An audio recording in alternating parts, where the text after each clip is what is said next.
on the ride home, I'm going to go over a few reasons why, you know, not just this bike particularly, but in general, you need to consider buying a motorcycle for your commute. Especially in the city, especially if you get any kind of distance, this works really well. So, we'll start off with the simple and logical part of how much money and gas you're going to save compared to, say, driving a decent sized truck or SUV.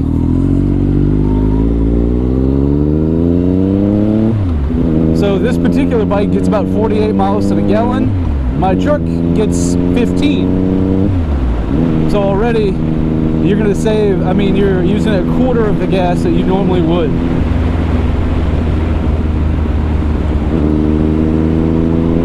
So with this cost about $8 a week for me, it would at least cost me a full tank of gas in my truck. I mean, this is $8 to fill at best with the worst premium gas prices around here. And my truck, just regular gas, is, I mean, probably over $50 for a tank of gas. So yeah, I'd much rather gas this thing. And by doing that and saving that much money in gas, the bikes will literally pay for themselves.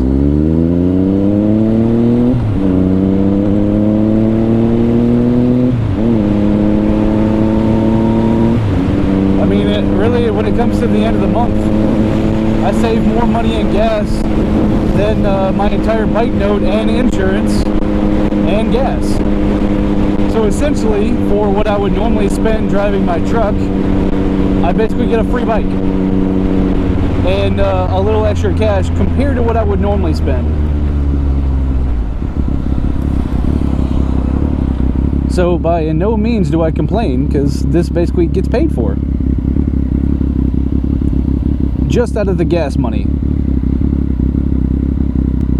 Well, the second really good reason to ride a bike for commuting is the simplicity of parking, especially in the cities or big corporations or big company like I work for. They have little spots, little corners where you can park a bike much easier, cut down your walking time or parking costs depending on where you are.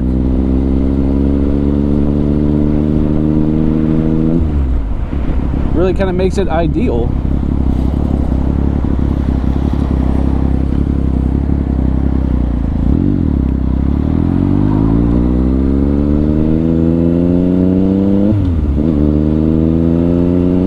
For me, most everybody has to walk, you know, at least 100, 150 yards to the parking area.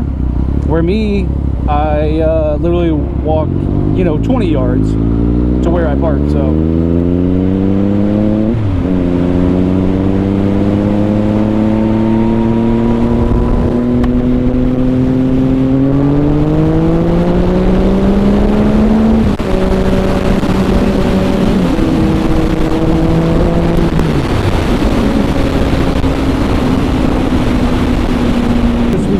We'll go over the third reason why bikes are awesome for commuting in cities is when you do hit traffic. Fortunately to me, I work an early shift, so I'm already at work before the heavy traffic starts, and I'm leaving work before the heavy traffic starts. So typically I don't have that much of a problem in traffic, but I did when I was working two jobs.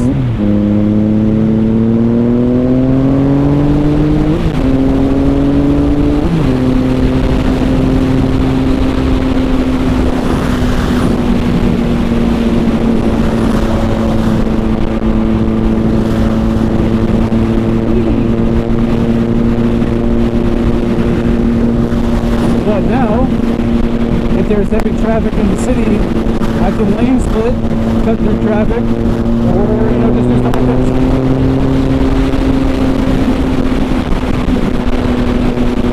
So now if there's a traffic jam, a wreck, whatever the case may be, I can easily cut through it, cut between the cars, the shoulders, and save a significant amount of time on my commutes.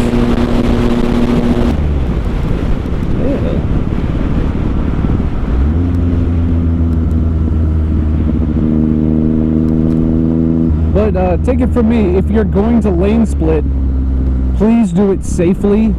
And I suggest splitting each pair of cars, like get between these two, then, you know, go between the next set of cars. Don't just ride down the middle of the lanes. To me, that's just asking to get hit.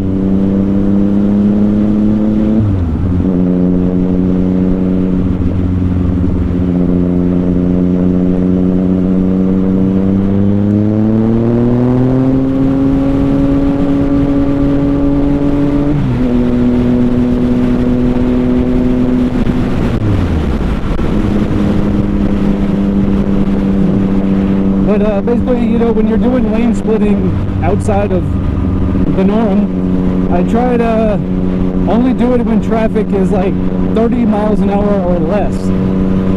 By doing that saves a huge amount of time. But at 30, traffic's not moving as fast. Sometimes if it's moving that slow, it's pretty much stopped. So, like I said, shoulders are really good, especially if they're clean. Just kind of keep an eye on them. And going between cars is fine, provided you do it in kind of a safe manner.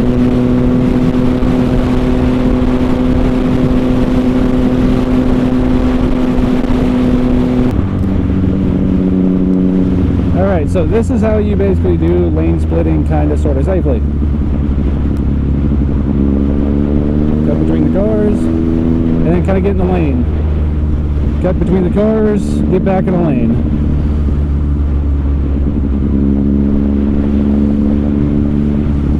To me, that seems to be the best and safest approach to try to not get completely run over.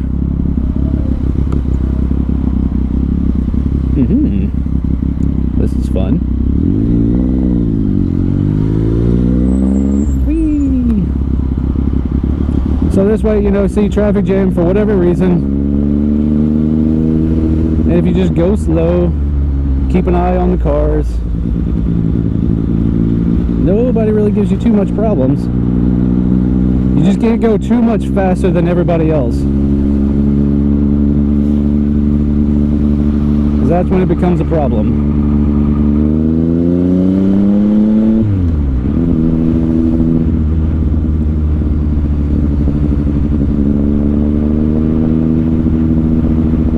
So you see, I mean, we're getting close to about 30 miles an hour. I kind of typically will stop splitting about those speeds. Like I said, when traffic's almost stopped, it's not that bad to split.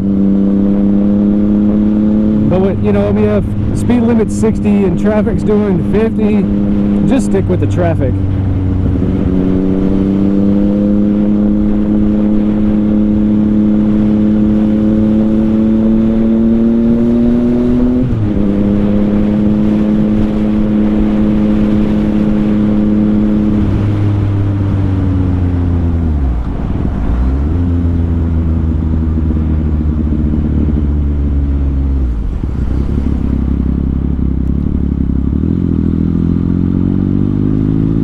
Look at Jag.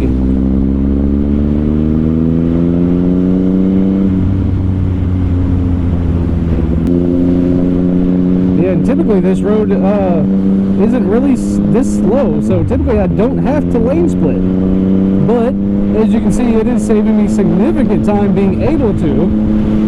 But you can't do this unless you have a motorcycle.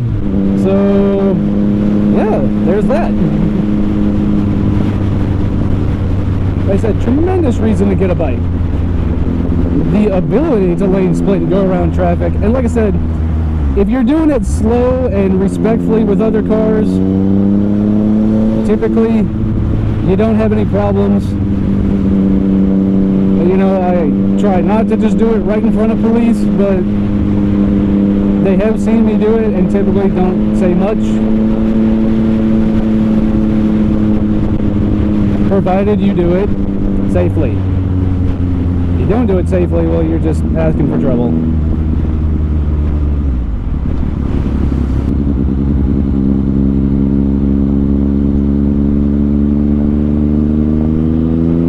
But yeah, the biggest thing when it comes to lane splitting is know when and where to do it and when not to.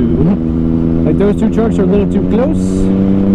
best to just avoid them, go around them, and go a different route.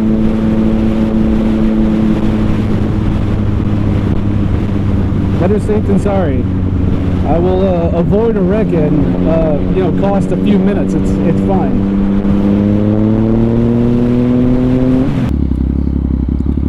All right, so another kind of essential thing if you are going to choose a motorcycle to commute with is carry yourself a backpack, which I normally do because I carry my work clothes and everything else in it. But carry a backpack, maybe a special bottle with some fuel and stuff in it, or I carry a bottle of water, some snacks, because you never know if you ever do get, you know, break down on the side of the road, a flat tire, whatever it may be. You know, it might be a while before you get any kind of assistance. So my great recommendation is to carry a bottle of water, some snacks, stuff like that.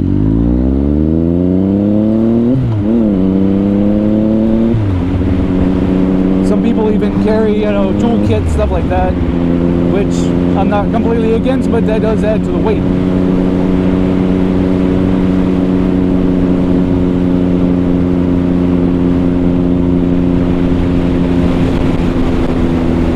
And for whatever reason, I actually carry a change of clothes and everything with me, because, like I said, you just kind of never really know.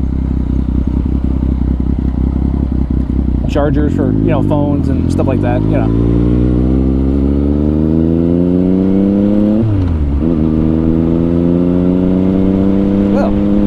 Since I'm almost home, our simple conclusion to all this is save a bunch of money, pretty much get a bike for the money you're going to spend anyway, amazing parking ability, and, you know, probably saving money on parking depending on where you are,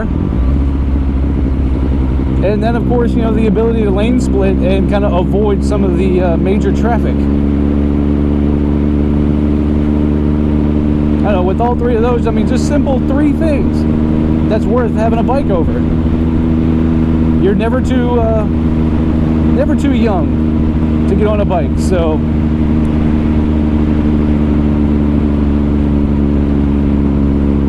anyway, with that, I appreciate it. Hope you enjoyed this simple little video, and please, you know, like, subscribe for more content. Like I said, always new stuff coming to the channel. Got a bunch of other videos I need to sit and actually make. And yeah. So I will see you then for other videos. Hope you enjoyed.